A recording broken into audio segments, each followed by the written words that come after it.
Welcome to Grid Painter. This short video will show you how to use this application and get the most out of it. So let's get started. On the iPad, there are two views in Grid Painter.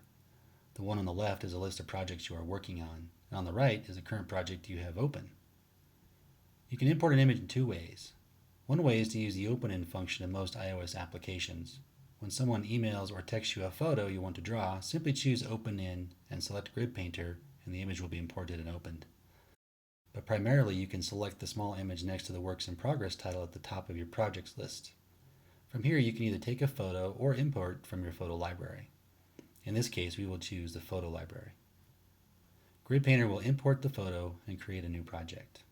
When it imports the photo, it will automatically size and scale the image to fit the screen, as well as place a default 2-inch grid over the top. Touching the screen on the right will dismiss the Works in Progress view and just show your project. On the top of this page, you can name your project if you want to.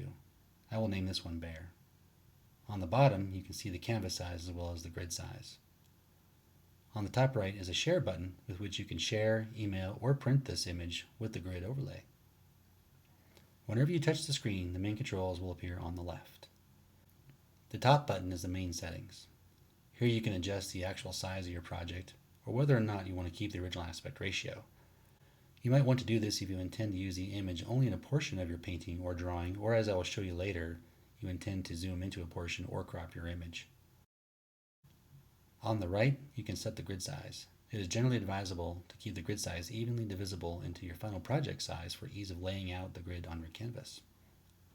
Below that is a color pattern to slide your finger across, which changes the color of the grid in case you need or want a different contrasting color. And finally, you can select which measurement system you prefer.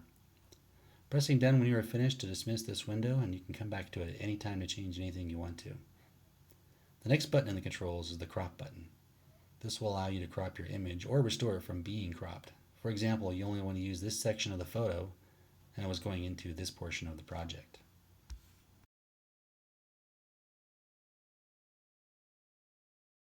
The large looking button determines what you are manipulating when you decide to zoom in or out, rotate, etc. Right now it is selected to the outside, which means it has locked the image in its position to the grid and you can move the entire thing. Pressing the button changes your selection to the image itself. Here you can manipulate the image, placing it exactly where you want in your grid. When you are finished, select the button again to lock it in place. Pressing the bottom button will reset everything and let you start over.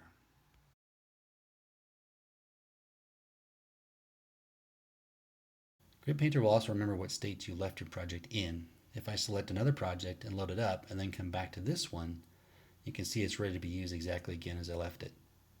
Well, thanks for watching, and we can't wait to see what you create using Grid Painter.